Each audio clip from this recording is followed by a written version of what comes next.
산정권도 있구나, 뭐 있구나. 또 다 많아. 근데 주권이 그럼 뭐가 생각 안 나? 주권은 딱 한마디밖에 없어요. 어디가 뭐라고 돼 있어요? 대한민국의, 자, 첫 번째 뭐라고 돼 있어? 대한민국은 민주공화국이다. 그 다음에 대한민국의 주권은 국민에게 있고 모든 권력은 국민으로부터 나온다. 여기다 한 번 나와. 대한민국의 주권은 국민에게 있고, 그럼 주권은 도대체 우리가 언제 행사하는 건가 하는 거예요. 언제 주권을 행사하는 건가? 이 문제를 가지고 이 문제에 어떻게 답하냐에 따라서 대한민국 체제를 어떻게 할 것이냐 문제예요. 그 중에 첫 번째가 뭐예요? 직접 민주주의 할 것인가 간접 민주주의 할 것인가, 이 문제잖아요. 우리가 간접 민주주의 하기로 결정했죠? 했어요? 네. 직접 민주주의는 포기했어요? 뭔가 애매하죠? 애매해 안 해요? 직접 민주주의를 강조하는 일군의 사람들이, 일군의 세력들이 가장 그 정점에 있는 사람이 노무현이에요. 어쨌든 그걸 대변하는 사람이에요. 그런데 간접 민주주의가 정말 더 중요하다, 직접 민주주의는 위험한 거다라고 하는 걸 그래도 강력하게 주장하는 사람이 하나 있어. 지금도. 누구 같아요? 대한민국 학자 중에. 여러분이 다 알만한 학자예요. 이 사람 제자들만 주장해 지금 대한민국에서는. 누굴까? 고려대학교 최장집 교수예요. 최장집 사단인 전부 그걸 주장해. 그거 알아야 돼요. 아, 이 사람들은 이런 주의자구나. 의회주의자. 강력한 의회주의자예요. 그러니까 의회주의자이면서 직접 민주주의, 참여 민주주의, 더 나아가서 결사체 민주주의, 더 나아가서 참여, 아니, 수기 민주주의. 자, 이 민주주의 설명하면 길어요, 이제. 복잡해. 근데 이 주권을 어떻게 바라보냐에 따라서 민주주의에 대한 체계가 어떻게 성립할까 달라진다. 자, 이게 복잡한 얘기인데, 여기서 이 복잡한 얘기는 다 제외두고 주권이란 자, 주권은 뭐예요? 주권은 첫 번째는 뭐예요?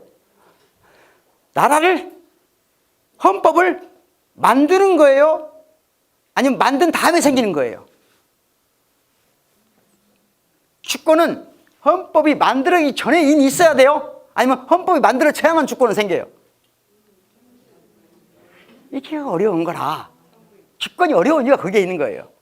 자, 여러 가지 얘기가 지금 뭐 여러분이 전문적으로 공부할 필요는 없잖아요. 그러니까 좀 쉽게 설명하면, 자, 일단 주권이란 말 자체가 모순이에요.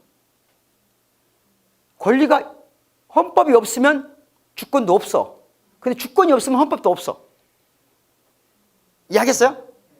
그러니까 대한민국 국민은 주권은 국민에게 있단 말이 이 모순을 가장 집약적으로 표현한 말이에요. 왜? 대한민국은 국민이 만들었단 말은 국민이 뭐예요? 이미 국가가 있어야 만들어진 민이잖아요. 그럼 국가가 없어지면 어떻게 돼, 이 국민은? 그러니까 즉, 대한민국 헌법이 효력을 정지하는 그 순간, 이 땅에 주권자는 누구냐는 거죠. 국민이 효력이 중지한다는 건 뭐예요? 국민은 없다는 거거든. 그래서 이게 문제라는 거예요, 항상. 헌법학자들은. 옛날에가 문제가 아니라 앞으로 만약에 헌법이 정지된 상황을 여러분 경험해봤어요, 안 해봤어요? 헌법이 정지된 상황 경험해본 적이 있어, 없어요? 있지, 왜 없어요? 헌법이 정지된 게 뭐예요? 계엄령이에요, 한마디로 말하자면. 헌법적 효력을 헌법적 방식으로 중지시키는 거거든요. 그 계엄령이야. 경험 안 해봤어요? 그걸 전면적으로 경험할 수도 있지만 부분적으로 유사 헌법 정지 상태라는 게 있어요. 유사 헌법 정지 상태. 그 첫 번째 우리가 가장 많은 게 뭐예요? 5.18 때예요. 광주. 5.18 광주가 헌법이 정지된, 그러니까 대한민국 헌법 수립 이후로 헌법이 완전하게 작동 금지한 첫 번째 사건이 5.18 광주 민주항쟁 당시예요. 국부적이긴 하지만. 그러면 이게 아주 중요한 문제예요. 헌법이 중지된 바로 그 상태, 비상 상황에서 그때 주권자가 보인 모습, 그 모습은 향후 그 나라 전체의 도덕성을 표현하는 거예요. 왜? 헌법이 정지된 상태에서 이 비상 상황에서 주권자의 참모습이 등장하거든요. 이거 제 이론이 아니고 칼 슈미트라는 정치 철학자죠. 유명한 정치 철학자, 극우 정치 철학자예요. 근데 극우긴 한데 이 인간이 너무 똑똑해가지고 이 정치학계에서 인용은 안 할 수가 없어. 그건데. 아무튼 칼 슈미트라는 사람이, 그러니까 뭐예요? 헌법은, 자, 진정한 주권자는 뭐냐? 헌법이 정지된 유사 상태. 자, 그러니까 다른 말로 하면 최근에 우리가 가장 가까이 경험한 게 언제예요? 촛불혁명 때예요. 그러니까 헌법이 정지는 안 했지만 그와 유사한 상태, 유사한 어떤 느낌이 있는 상태. 근데 그보다 훨씬 확실하게 헌법이 정지된 느낌은 언제? 1980년 5월 광주예요. 헌법이 작동하지 않는 거예요.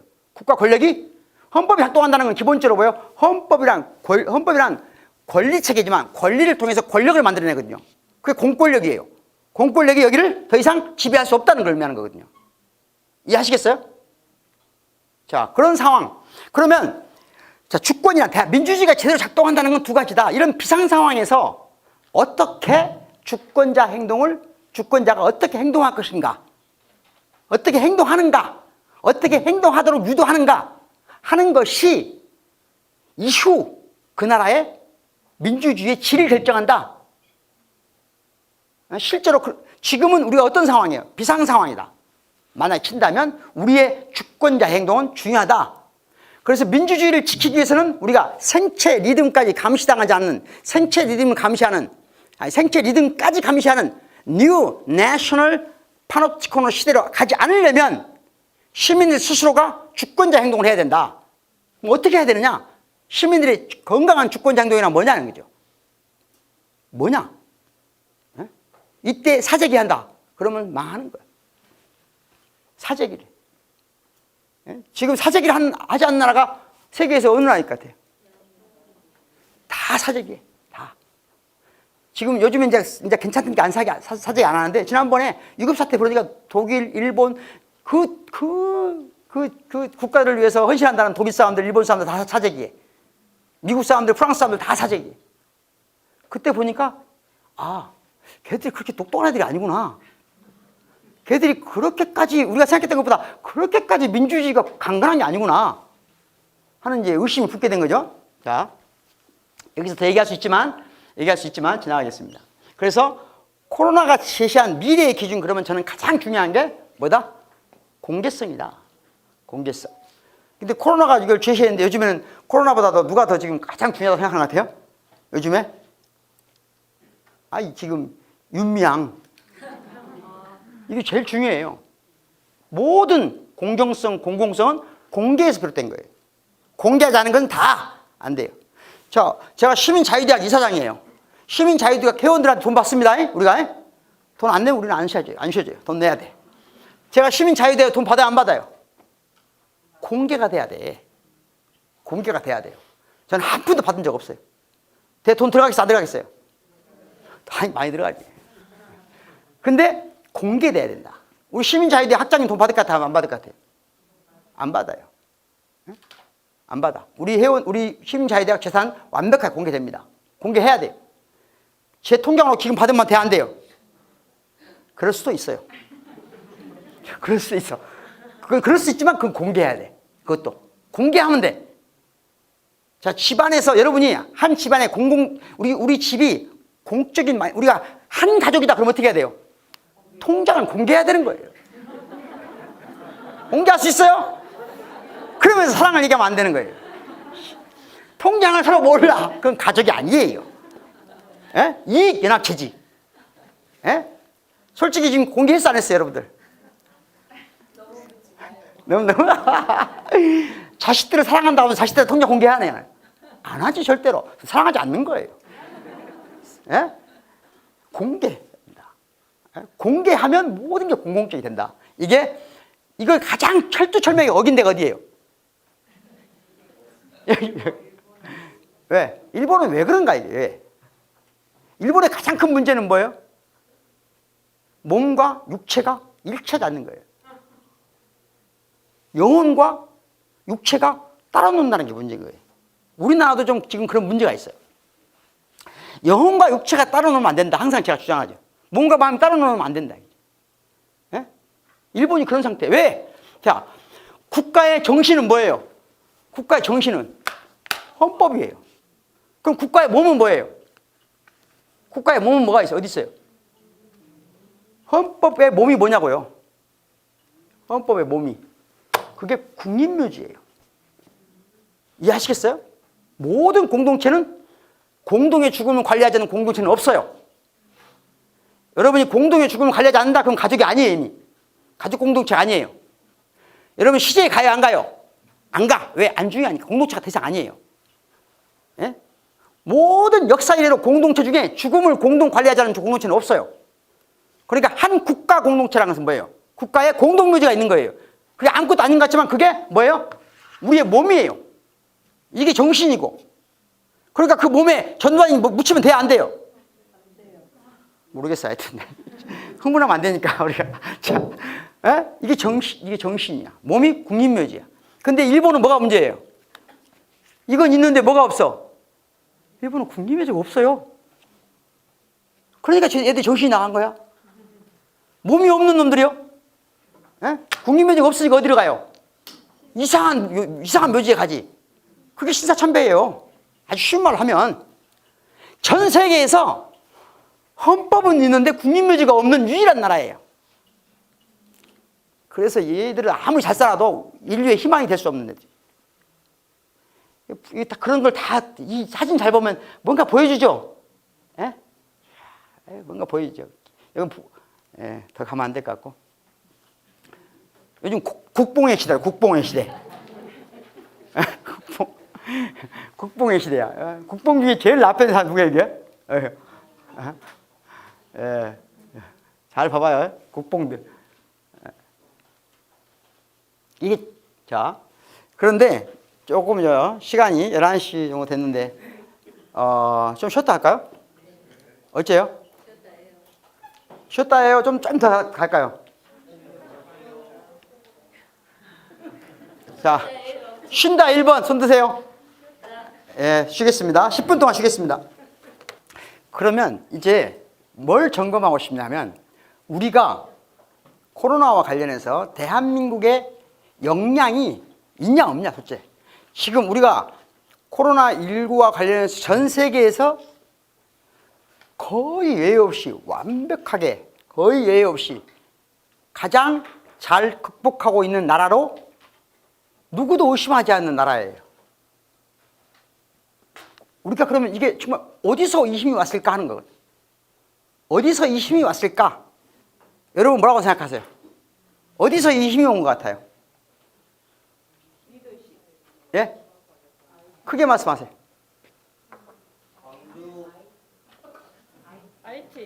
IT? IT가 우리나라가 세계 최고예요? 거의. 예? 중얼대지 말고 말로 하세요. 거의. 거의? 아 거의. 또? 왜 우리가 이게 잘 극복하고 있을까요 도대체? 옹알이는 안 돼요. 정확히 말해요. 예? 공공의료가 잘 돼 있다. 예, 또? 저분은 마이크 한번 드려야 될 것 같아 내가 우리 마다. 아 누구세요? 소개 한번 하세요. 마스크 벗고. 단일민족으로 이어진. 잠깐. 자 말씀하세요. 본인 소개하시오. 네, 저희 이선입니다. 저희 나라가 이렇게 단결되게 하는 이유는 오로지 이렇게 단일민족의 정신에서 비롯되는 투철한 저희 보호 능력인 것 같아요. 그리고 우리가 또 일제시대 때 시민들의 압박을 너무 많이 받았기 때문에 거기서 생존하려 하는 민족의 의지인 것 같아요. 민족의 의지. 일단 우리 민족을 위해서 박수 한번 칩시다. 네. 근데 우리 민족 아닌 사람들 어떡하지? 한국에 살고 있는 우리 민족 아닌 사람들 어떡해? 네, 같이 가야죠. 자, 또 다른 분. 우리가 왜 이게 잘 되는 것 같다? 부장님 한 말씀 하실래요? 이 말이 있는 것 같아. 아니요, 저는 방역 당국으로서 방역 당국으로서 우리가 잘했다. 시민들이 너무 잘 함께 해줍니다. 시민들 함께 했다. 의외로 보면은 네. 이걸 지키자 하면 잘 따르세요. 잘 따른다. 예. 지켜줘요, 잘. 물론 아까 클럽 간에나 이런 게뭐 예, 예. 문제가 있긴 하지만 상대적으로 예. 유럽이나 이런 나라 보면 안 지키잖아요. 네. 저는 의외로 놀란 게 버스를 타도 요즘엔 거의 100% 마스크 쓰는. 차거든요. 물론 개인 보호도 있겠지만 국가가 비상 상황에서 이걸 좀 함께 따라주라 하는 거에 대해서 굉장히 시민들이 그 말은 지키는 것 같아요. 국가 행정 체계하고 시민들이 서로 신뢰를 가지고 있다. 예. 국가와 국가 행정 체계하고 적어도 시민들 간에 이번에 일부 관해서 대해서는 상당한 신뢰의 수준이 있다. 예, 이건 굉장히 중요한 문제예요. 우리나라는 타인에 대한 신뢰도가 높은 나라까지 낮은 나라예요. 세계 최하위예요. 네, 세계 최하위입니다. 그런데 이건 중요한 문제예요. 우리가 왜 중요하냐면요, 타인에 대한 신뢰도가 낮은 나라라고 우리 돼 있어요. 근데 최근에 보면 지금 이 코로나와 관련돼 보면 상당히 높다라는 평가가 있어요. 타인에 대한 신뢰도가, 우리가 서로 마스크를 쓸 거라는 신뢰도, 일종의 클럽은 이제 그만 가야 되겠다는 신뢰도, 이런 거 막 생긴다는 거지. 예? 하여튼 또 다른 분. 예. 촛불 혁명을 거치면서 예. 우리가 뭔가 사회를 이끌 수 있다는 시민들의 그런 주체의식 아닐까? 아, 시민지 영향이? 시민 영향이 뛰어나다. 또. 예. 동남 극복의 DNA가 좀 내공. 이야, 우리한테 그 DNA가 있다. 예. DNA는 은유예요? 심볼이에요? 메타포예요? 알레고리예요? 예. 예. 또. 야, 예. 하면 또 저기 아니 저는 이번에 보면서 많은 국가들이 특히 대한민국보다 더 선진국이라고 하는 국가들의 지도자들의 했던 영향들을 봤을 때 가장 정말 이번 코로나와 관련해서 현명하게 잘 대처한 지도력 또한 저는 네. 해야 된다는 아. 생각을 합니다. 문빠네요.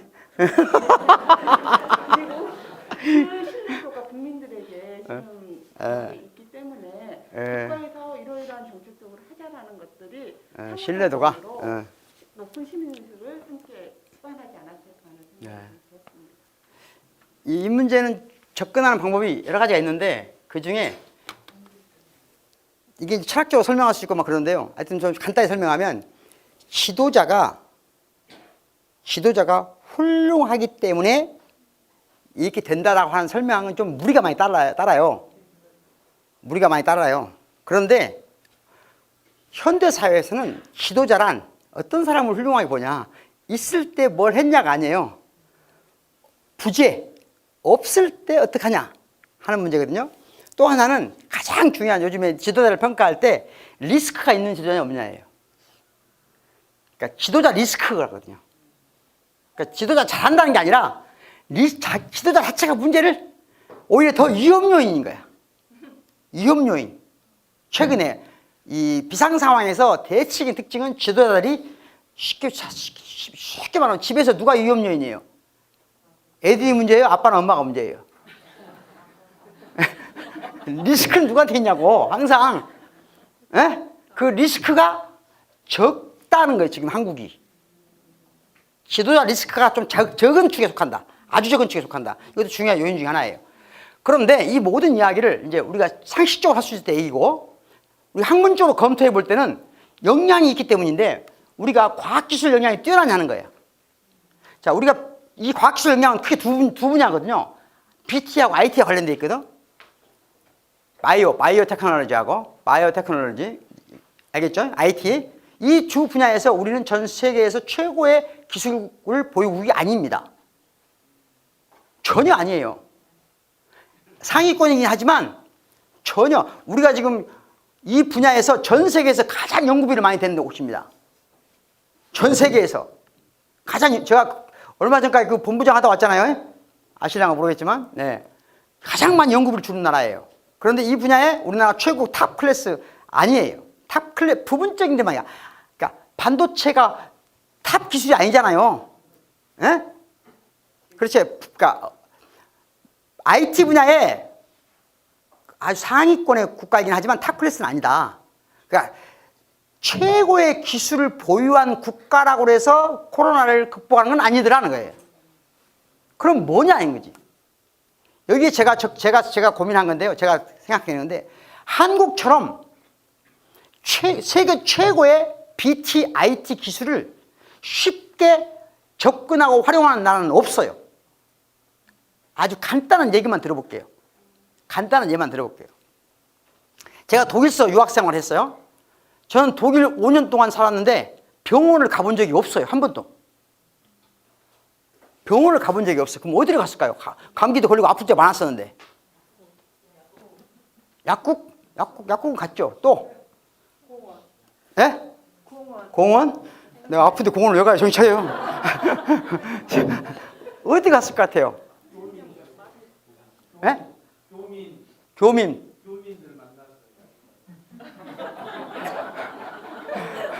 나는 한인 교회도 안 간 사람이에요. 내가 유학생 중에 우리 이때 학생회장을 했는데 유학생 중에 교회를 안 간 첫 번째 학생회장이에요, 제가. 그래서 교회 목사님 따지러 왔어요, 언제 저한테. 이건 역사에 없는 일이다. 학생이나 그만두든가 해라고 하더라고요. 내가 그럴 수는 없다고 했지. 자, 제가 유일하게 한 관직이 어렸을 때 학생회장. 자, 유학생. 왜 그럴까요? 뭐가 어디 갔을까요, 제가? 아플 때 어디 갔을까? 병원에 가지 않아요. 영어로 뭐라고 그래요? 영어로 병원 간다는 말 있죠? 영어로 병원 간다고 그러면 뭐야? 하스피tal 간다. 그럼 뭐예요? 수술하러 간단 말이에요.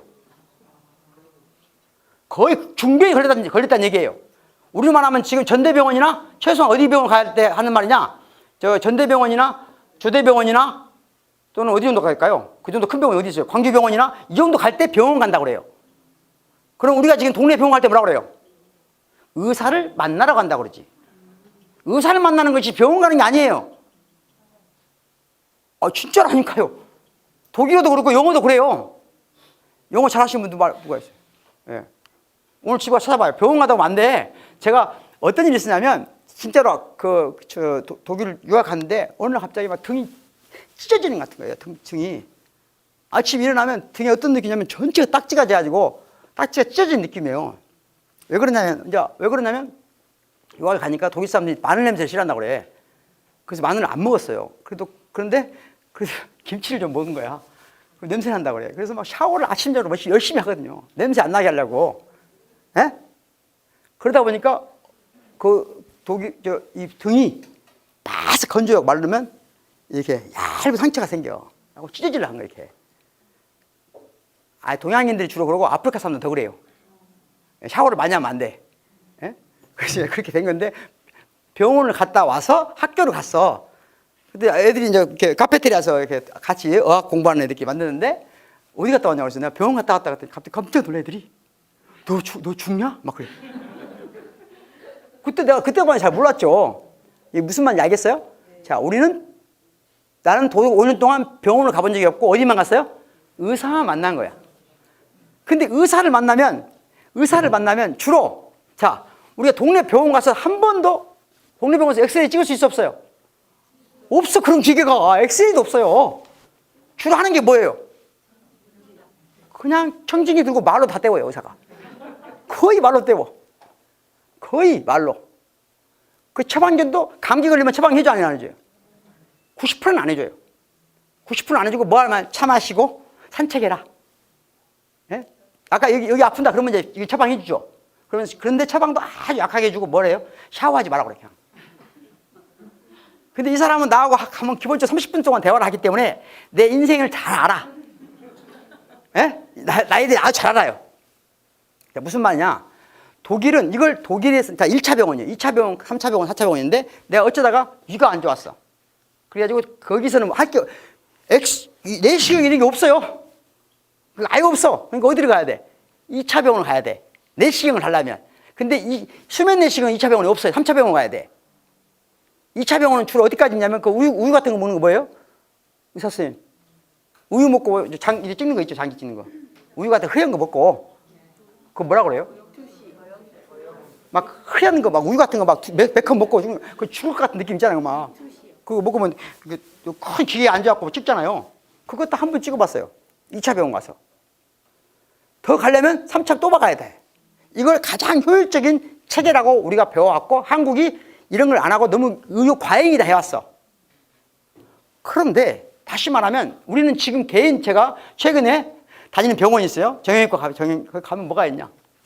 일단 뭐까지 있어요? 여기 충격파. 제가 어깨 통증이 있거든요. 테니스를 치다 보니까 어깨 통증이 있어. 그러면 별게 다 있어. 조그마한 병원인데 뭐가 있어? 일단 초음파. 독일에서 초음파를 찍는다는 건 난 초음파 찍은 사람 아마 국민 100명 중에 한 명도 없을 거예요. 0.5명이나 있을 거야. 우리나라 중에 초음파 찍은 사람 있어요? 내시경 안 해본 사람 있어? 자, 이 말을 왜 하냐? 전 세계에 우리나라처럼 IT, BT 기술을 보통의 시민들이 일상적으로 활용하는 나라는 없어요. 단도직입적으로 말하면 없어요. 그걸 지금까지는 나쁘게 얘기해 왔어요, 우리가. 나쁘게 얘기해 왔는데 그게 꼭 나쁘냐 하는 거예요. 그러니까 우리가 과학기술 역량에 있어서 최고의 국가는 아니지만 최고의 과학기술을 일상적으로 활용하는 나라다. 그게 좋든 나쁘든 포스트 코로나 이후에, 이제 포스트 코로나 이후에 뭐가 중요하냐? 과학기술을 최고로 보유하는 것도 중요하지만 과학기술을 최대로 활용하는 게 중요한 시대가 오고 있다. 이건 뭘 말하냐? 구글을 가지고 있는 나라, 유튜브를 가지고 있는 나라도 중요하지만 그 소유하는 국가보다 더 중요한 게 뭐예요? 구글과 유튜브를 더 많이 활용하는 나라가 훨씬 더 강국이 된다는 거죠. 그런 시대가 가고 있다 하는 거예요. 이해하시겠어요? 네, 그런 점을 우리가 주목할 필요가 있다. 두 번째는 뭐냐? 우리가 경제나 행정 역량이 강하냐? 나라가, 우리나라가. 예? 최고의 행정국가냐 이거예요. 근데 아주 쉬운 말 해볼게요. 우리가 사재기를 안 하는 이유는 뭘까요 도대체? 사재기를 안 하는 이유가 뭐예요 도대체? 우리가 도덕성이 높았을까요? 그런 면도 좀 있죠. 난 사재기를 안 하고 그래도 좀 잘 버티고 이런 또 안 싸우고 이럴 때 하는 이유 중에 가장 큰 뿌리로 가보면 난 1980년 5월이 있다고 생각해요. 그 이전으로 가보면 동학 농민전쟁이 있어.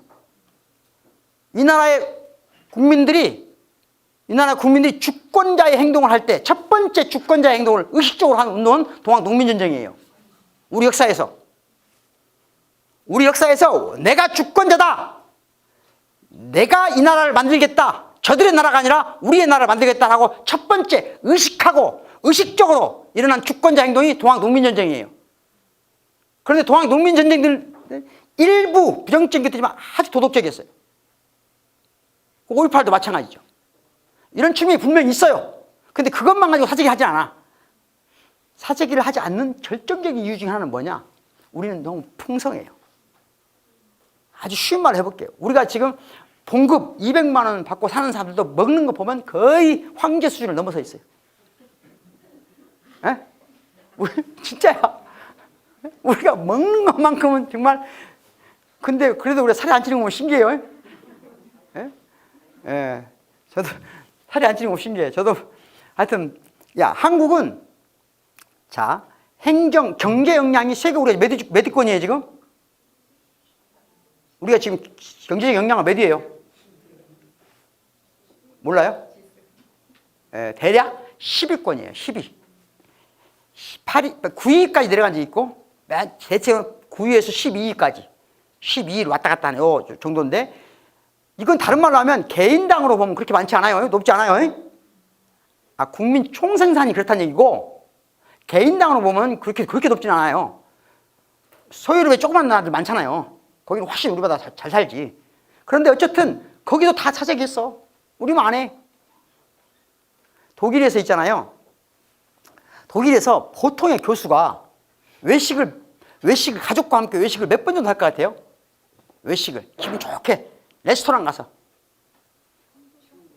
예?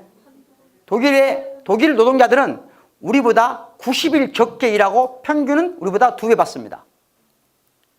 우리보다 석 달 적게 일해요. 그리고 우리보다 연봉은 2배 많아. 생산직 노동자는. 근데 우리나라 대기업 노동자는 독일보다 더 많이 받아요. 기아자동차 노동자는 독일보다 더 많이 받아. 근데 우리나라는 뭐예요? 하청업체들이 너무 적게 받는 거지.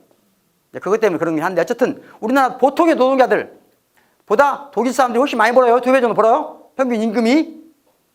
근데 그들이 보통의 노동자들이 레스토랑에 가서 가족과 함께 식사를 한 달에 몇 번 정도 할 수 있을 것 같아요? 평균. 여러분 몇 번 합니까? 여러분은? 일주일에 몇 번 해요 여러분들? 제가 그저께 밤에 생맥주 하도 누가 손님이 와서 밤에 생맥주 먹으러 갔거든요. 가서 보니까 애들 데리고 오더라고. 가족끼리 밤에. 진짜 우리 신기한 나라예요. 밤 11시에 10살짜리를 데리고 가족들이 술 먹으러 와. 이건 우리나라만 그래요. 유럽에서 그런다면 그건 정말 파탄난 가정인 줄 알아요. 이건 정신병자인 줄 알아요. 있을 수 없는, 머릿속에 없는 거예요. 그런 것은 없어. 불가능해요. 일단 애기 나면 애기가 클 때까지는 레스토랑에 안 와요. 일단. 못 와. 애들이 막 돌아다니는 것은 레스토랑에 허용을 안 해요. 여자들이 유럽에서 아기를 안 낳는 첫 번째 이유는 뭔지 알아요? 레스토랑에 못 간다는 거예요. 이게 엄청 중요합니다. 아, 진짜예요. 레스토랑에 못 가요. 그러니까 애들이 통제가 되기 전까지는 못 가요. 병원에서 애들이 막 식당에 돌아다닌다? 용서를 안 해요. 그럼 바로 나가야 돼요.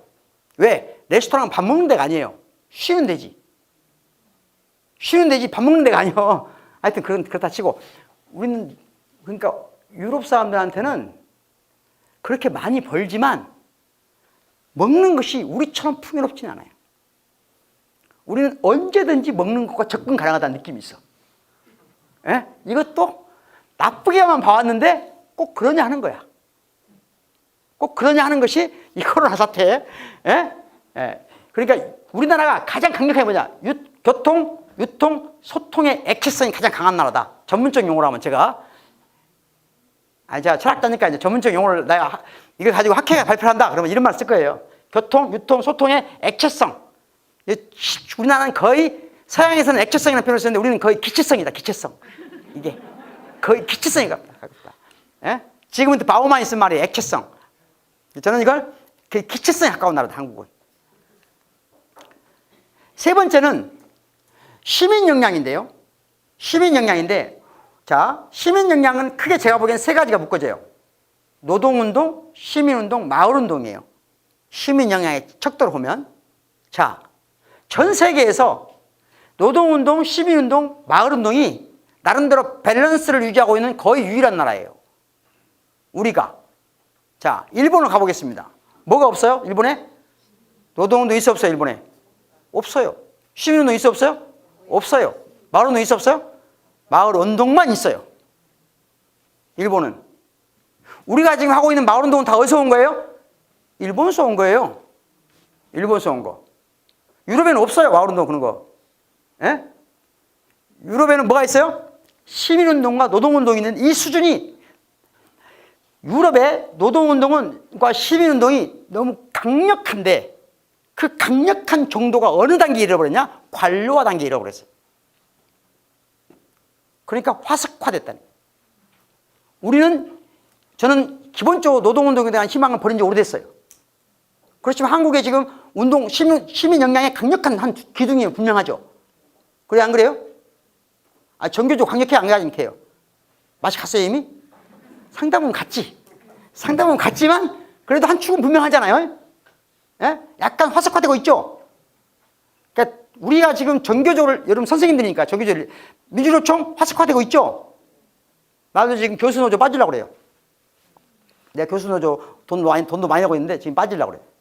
더 이상 노조가 아니에요. 그래서 사회 지식인 네트워크 새로 지금 전국에 새로운 지식인 네트워크를 만들고 있는데 혹시 여러분도 관심 있으면 가입하세요. 나도 그쪽 가려고 지금 생각하고 있어요. 예, 그쪽 가려고 생각하고 있는데 하여튼 그런데 시민운동 어때요? 화석화되는 부분도 있어요, 우리도. 근데 유럽은 훨씬 더 거의 관료 수준이에요. 왜냐하면 너무 전문화돼 버렸어. 근데 우리나라가 이 세 개가 균형을 유지하면서 나름대로 이 시민 역량이 안정화돼 가고 있다. 예. 그래서 이런 말 있죠. 우리나라는 과잉 진료, 과잉 경쟁 때문에 불안하고 피곤한 국가야. 부동산 투기 국가, 불확실한 시장 국가, 견역이 없는 국가, 사회적 신뢰가 가장 낮은 국가, 개인의 자유가 없는 국가, 폐쇄적 민족주의 국가. 와, 이런 것들이 지금 그러니까 이게 잘 됐다는 얘기를 하면 망하는 거예요. 이게 잘 됐다는 게 아니고 이걸 극복할 수 있는 에너지가 우리한테 있다. 이렇게 평가하는 게 건강하지 않을까 하는 거예요. 이걸 극복할 수 있는 우리한테 그런 힘이 있다 이제. 예? 이런 걸 가지고 우리나라를 너무 비관적으로 봤어요 오랫동안. 근데 이것도 좋다고 하면 안 되고요. 이걸 극복할 수 있는 에너지가 우리한테 있다라고 믿음을 가질 수 있다라고 하는 걸 확인할 수 있는 그런 시점이 왔다. 중요한 건 뭐예요? 코로나 앞에서 우리 모두는 평등할까요? 불평등할까요? 코로나 앞에서 우리는 모두 평등합니까? 불평등합니까?